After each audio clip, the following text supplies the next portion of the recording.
Assalamualaikum warahmatullahi wabarakatuh dan selamat malam. Saya Ali Akbar Muhammad, host Rakyat Podcast, tapi bukan Ali Akbar stand up comedy ya. Nah, kali ini saya akan berbincang-bincang dengan salah satu orang, sekaligus abang saya. Dia juga sama-sama alumni dari Jogja, karena juga menempuh kuliah pendidikan tinggi di Yogyakarta. Kita ini berapa? Tahu mau hitung sejak selesai kuliah ini memang dengan teman-teman ini bikin kelompok kajian kecil-kecil tuh, bikin kelompok riset kecil-kecil di kampung. Nah, lalu sebelumnya memang kalau dulu masih kuliah di Jogja agak aktif sedikit di HMI. Lalu berikut pernah juga agak belajar filsafat sedikit di Rausan Fikir. Habis itu pulang kemari kong ada dengan teman-teman bikin kelompok-kelompok diskusi kecil-kecil. Iya, terima kasih Abang perkenalan singkatnya. Nah ini Abang Said Marsauli ya. Nah beliau juga sempat meneliti dan kemudian dengan beberapa teman-teman itu menerbitkan buku Perampasan Ruang Hidup di Halmahera. Nah langsung saja Abang, akhir-akhir ini kan khususnya di Halmahera Timur, torang khususnya anak muda yang walaupun tidak di Halmahera Timur, tapi tong melihat ada semacam keresahan yang itu berakumulasi menjadi semacam protes begitu, protes terhadap apapun, terutama berkaitan dengan industri ekstraktif yang ada di Halmahera Timur. Nah, Abang, hal ini apakah memang karena masyarakat ini sudah muak terhadap model pembangunan yang sangat merugikan rakyat, ataukah ini hanya sekedar spontanitas dari masyarakat, Abang? Ya, makasih Adik. Jadi kalau mau dibilang sifatnya reaksioner begitu juga tidak. Jadi sebetulnya ini kenyataan kerusakan ini kan hari-hari kita lihat toh. Jadi jauh sebelum yang kita tahu di media ini sebetulnya itu dari dulu dari Pulau G lagi ya, dulu Antam awal-awal Pulau G, kemudian Pulau Pakal, itu DP kerusakan so nyata. Nah, tapi orang belum bisa perlawanannya belum bisa terbuka karena mungkin masih ada ketakutan tuh, masih anggap ini yang berjalan sekarang ini sebetulnya normal begitu-begitu. Nah, jadi ini sebetulnya sama dengan adik bilang, ini sesungguhnya akumulasi dari sekian persoalan yang dong pendam-pendam kong, kayak dia meluap begitu. Nah, begitu juga di teman-teman yang lain, misalnya di ada juga di Maba Selatan. Ada orang itu nelayan-nelayan yang dong kerja mengail di laut di pantai itu kan ada zonasi kapal yang kalau kapal dia mau dari halte mau ke sana di halte kan dia putar ke selatan begini. Nah itu ganggu juga dorang pe wilayah tangkap nelayan itu. Nah, dorang juga pernah melawan satu kali tapi akhirnya redup juga. Tapi itu semua sebetulnya akumulasi dari mungkin tong sebut orang pe emosi yang dong so tahan-tahan kong, dong so lihat DP waktu so pas kong langsung dong. Begitu. Nah, kalau soal sengaji di teman-teman yang dapat angka yang akhirnya jadi 11 orang ini yang dong tersangkakan ini juga DP persoalan so berjalan so sekitar 2 bulan lebih karena ada negosiasi dengan pemerintah desa. Akhirnya kan pemerintah desa dorang mau dong terima PT Possession ini yang penting perusahaan ini bayar tali asi terhadap. Nah, karena dong pe alasan dia masuk di kawasan hutan, jadi tak ada istilah pembebasan atau pembayaran lahan warga tuh, karena bukan di area pengguna lain terhadap, dia di kawasan Maka itu dong sebut dia taliasi kah barang apa itu. Nah itu sebetulnya pemerintah desa Wailukum dan Mabasangaji dong semau. Dong mau terima 1 meter 2.500. Nah, tompe kawan yang sahil dan di perombongan ini dong tak mau, dong tak setuju. Dong bilang, me ini sebelum dong beroperasi besar-besaran saja, posisi ini kan dia baru mulai buka DP, kalau di belakang Mabasangajin kan dia baru mulai buka DP area penambangan, DP jalan tuh, DP kawasan perkantoran. Nah, dong belum mulai aktif menambang sih belum. Dong baru apa tuh baru bor-bor buka jalan, tapi itu kan dong so tabrak badan sungai itu. Jadi dong melihat ini kalau taliasi pemerintah desa ngoni so mau sudah baru ngoni cuma kasih 2.500 per meter itu menurut orang so termasuk akal. Karena kerusakan kitong so lihat kali sangaji so hampir setiap hujan kan dia keruh begitu sudah. Bahkan terakhir ini dia suku kalau di pesisir di laut di kota di ibu kota di Maba pe kalau di pantai itu konsumera sampai kalau maka dorang dorang so lebih memilih ini barang lebih baik tolak sudah main 2.500 saya baku tawar begini rupa mau kasih naik 3.000 saya tak mau.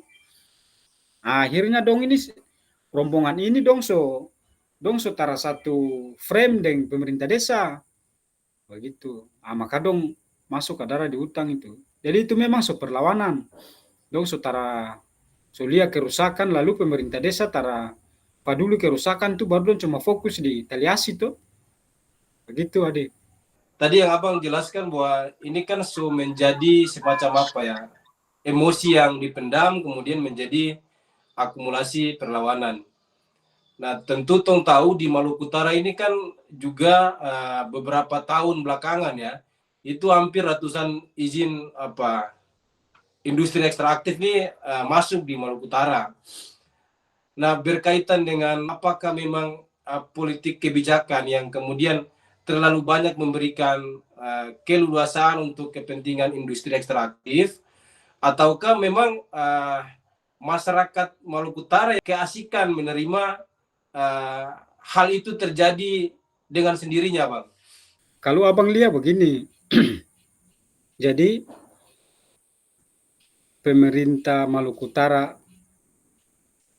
ini dong cara pandang dorang tara apa ya, istilah mungkin dong tara sadari bahwa kitong so hidup hampir ratusan tahun ini sebetulnya kitong petumpuan hidup itu itu justru bukan ditambang. Nah, di ikan, di kopra, di sagu, di pala, di cengkeh. Nah, itu dong teranggap dia satu kekayaan. Gitu. Dong teranggap itu kekayaan yang luar biasa, tapi malah dong berpikir akan ada sumber pendapatan yang lebih besar dari itu, yang justru DP resiko lebih besar. Tapi cara pandang ini memang dia tara serta merta muncul. Ini kalau kita diskusi dengan teman-teman ini, kita bilang kita ini sebetulnya kayak, jadi misalnya perkembangan negara-negara maju tuh, dorang kan sekarang dorang semua so beralih dong pe istilah back to nature tuh, mau balik semua di alam. Segala dong pe program kebijakan, baik pendidikan, dorang pe ekonomi, dong pe sosial, itu semua so mengarah, so balik di alam. Nah, kita orang ini tak balik. Jadi negara maju so balik di alam, kita justru kasih rusak alam. Jadi itu DP tabula balik 100 derajat. Nah, itu cara pandang yang jadi ada keanehan. Karena kita antara menganggap yang selama ini kita so punya itu kekayaan. Nah, kita anggap kita harus rubah atau kita tukar kita kekayaan ini dengan model yang lain. Kita kira kalau mau tukar kita mau kaya tarada. Begitu. Kalau DP contoh kecil begini, ini misalnya ada petani, dong ada tanah, toh ada tanah. Dong kira me deng jual tanah itu dong mau kaya. Karena DP doi cash, doi fiat ini langsung ada terada, dong langsung pegang DP doi. Jadi dong bilang, ini bisa tong kaya ini, lalu cepat tuh jual tanah kabar DP doi kamari kan cepat. Nah, industri ekstraktif ini memang bisnis padat modal, uang cashnya cepat, tapi DP kerusakan juga lebih cepat, begitu. Nah, ini yang terjadi di kitong pe elit di Maluku Utara ini. Nah, itu pertama. Lalu berikut eh, soal kitong pe apa pengetahuan atau orang-orang yang sekolah itu, lalu dong bilang kitong pe kebijaksanaan lokal, kitong pe pengetahuan lokal itu kitong tara tara maknai dia sebagai kearifan. Jadi kitong anggap itu dia kayak dia bukan pengetahuan lah begitu. Dia bukan pengetahuan. Sehingga untuk mau kasih maju atau kasih sejahtera masyarakat Maluku Utara, kita butuh pengetahuan dari luar. Nah, pengetahuan dari luar ini yang DP kategori-kategori so bukan warga biasa pe kategori, so Bank Dunia pe kategori itu, so IMF pe kategori, so apa lagi pe kategori. Nah, kategori ini sebetulnya tara hidup di rakyat pe. Orang maksudnya orang Maluku Utara kita orang tara hidup di rakyat biasa pe kehidupan hari-hari. Jadi dorang rakyat ini sebetulnya dorang juga kaget. Ih, bagaimana kong tiba-tiba ada istilah pendapatan per kapita tuh? Ini dari mana kamari istilah ini? Sementara misalnya kita bandingkan petani kelapa, tompe saudara-saudara, tompe kelapa banyak ini. Dorang ini mau kejar pendapatan per kapita tuh dengan cara apa? Dong ini kelapa ini kan tuh tahu paling cepat sudah 3,5 bulan atau lambat sedikit sampai 4 bulan. Pendapatan per kapita per bulan itu termasuk agak susah. Nah, tapi kan dipaksakan.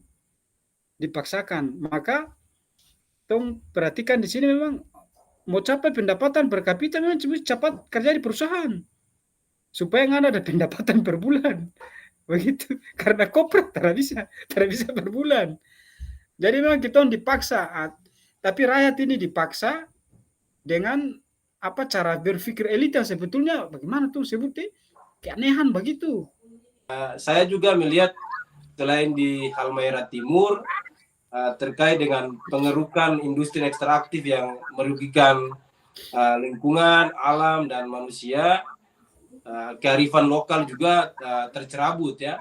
Itu juga terjadi di Halmahera Tengah, kemudian Halmahera Selatan, Halmahera Utara dan Taliabu, Sula dan lain sebagainya lah. Dari rejim berganti rejim ya, dari pemerintahan berganti pemerintahan sampai yang terbaru ini ada seorang perempuan juga yang sebenarnya dia harus menyadari ya bahwa dia memiliki kepentingan sekali dekat dengan alam, terutama dengan air ya, dan lingkungan yang bersih lah. Tapi sampai hari ini juga saya tidak melihat ada apa semacam statement secara keras dari seorang ibu ini atau dari seorang mama ini sampai sekarang tidak ada sama sekali. Kalau memang pemerintah hari ini juga tidak merespon atau bahkan apatis terhadap apa yang dirasakan rakyat ya. Padahal rakyat sudah memberikan mandat memilih dia untuk menjadi pemimpin di Maluku Utara. Kalau pemerintahnya apatis, orang harus bikin apa nih abang agar orang paling tidak bisa menyelamatkan orang pe lingkungan, menyelamatkan orang pe kearifan lokal. Kalau kita pe gubernur ini sejak awal abang ini tentu subjektif ya. Sejak awal abang so ragu karena DP public speaking itu terkesannya bagus. Orang biasa kalau public speaking bagus itu sebetulnya dia tara public speaking bicara saja. Itu DP batin tara tersambung. Nah, kenapa tong sebut DP batin tara tersambung? Karena orang kalau DP batin tersambung dengan alam itu DP bicara itu ikuti dia apa? DP bicara itu kita orang yang dong agak mengerti, dong bisa baca lah DP tubuh. Shirley ini DP tubuh bukan tubuh kampung, bukan tubuh orang di kampung, bukan. DP tubuh ini tubuh kota modern maka itu tara sesuai dengan apa yang dia bilang. Jadi beda orang bicara misalnya jaga alam, atau dia terikat DP batin dengan kampung, dan DP tubuh juga tubuh kampung. Jadi sejak awal abang so tara ini, dan ternyata kan so terkonfirmasi belum sampai 1 bulan tuh DP iup yang so keluar lagi tuh. Itu so jelas pas so pasti ada konflik kepentingan, so pasti. Jadi tong tara bisa berharap banyak. Nah oleh sebab itu mungkin perlu kalangan atau kelas sadar ini, menengah ke atas, yang ada agak sadar-sadar sedikit lah, yang pikiran masih lurus-lurus, kita perlu menyuarakan ulang bahwa apa yang sekarang pemerintah provinsi dong sedang bikin ini sebetulnya salah jalan. So harus ada alternatif lain sebetulnya so ada. Tapi ini kan elit dong bolong satu fikir supaya suarakan sama-sama toh. Nah, dan kita di Maluku Utara kita baku tahu lah, masing-masing elit ini memang dong mau mengamankan apa yang ingin dong capai toh. Dong mau mengamankan dong pe usaha sedikit ada di perusahaan situlah. Dong mau mengamankan dong pe proyek segala macam. Nah, konflik-konflik kepentingan begitu tara bisa harap dari dorang. Ini so harus ada satu gerakan yang basisnya pengetahuan lokal, tapi dia terkoordinir harus di semua desa di Maluku Utara. Dan itu yang abang rasa kita mau bikin tapi kita belum mampu-mampu terda. Begitu. Jadi apalah gerakannya atau model advokasinya so harus DP basis kultural. Saudara bisa lagi yang kita harapkan elektoral, struktural itu tong kepercayaan karena DP bukti juga tong belum pernah lihat tuh. Nah yang kultural ini abang percaya kalau terkonsolidasi baik-baik, ada DP tanpa bacarita, ada DP pertemuan, ada DP DP edukasi yang sifatnya lebih misalnya lebih kepustakaan juga yang begitu-begitu, literasi. Nah itu kalau tong terhubung semua, insya Allah akan ada DP jalan. Karena DP medan di lapangan sebetulnya so ada tuh, maksudnya DP potensi itu ada. Tapi DP manusia ini, kita orang ini yang mungkin belum terhubung saja semua.